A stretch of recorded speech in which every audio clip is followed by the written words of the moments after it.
Jimmy Page started Led Zeppelin just as the Beatles began to fracture. Zepp released their first two albums in 1969, just as the Fab Four all but disintegrated. Both bands became rock and roll royalty, but they had different approaches, and not just with their music.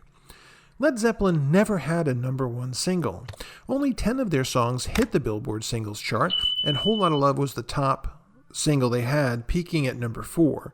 Meanwhile, the Beatles churned out singles that routinely topped the charts. They had 20 number one hits and 34 songs that entered the top 10. Zepp might not have had hit singles, but they found success with their albums. 5 hit number one on Billboard album charts, 10 went platinum, and 4 reached diamond status.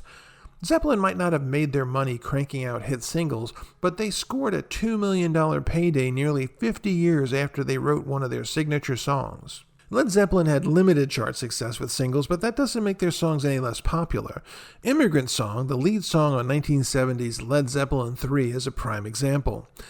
Page's simple bouncing riff, Robert Plant's war cry howl, and John Bonham's insistent beat make it instantly recognizable.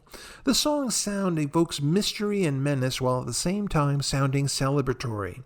It's a perfect song for a movie soundtrack, and it cost a pretty penny when director Taika Waititi included it in Thor Ragnarok in 2017. It took more than asking nicely for Led Zeppelin to agree, though. Marvel Studios gave Led Zeppelin a $2 million paycheck for the rights, which was just over 1% of Ragnarok's $180 million budget. It didn't hurt that Waititi had a vision of how to use Immigrant Song in the movie.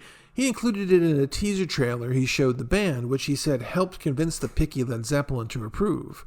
When we had the first cut of the trailer and showed Led Zeppelin, they understood how perfect the song was for this character. Waititi told Business Insider, "I think it would have happened if we didn't start the conversation with them really early on."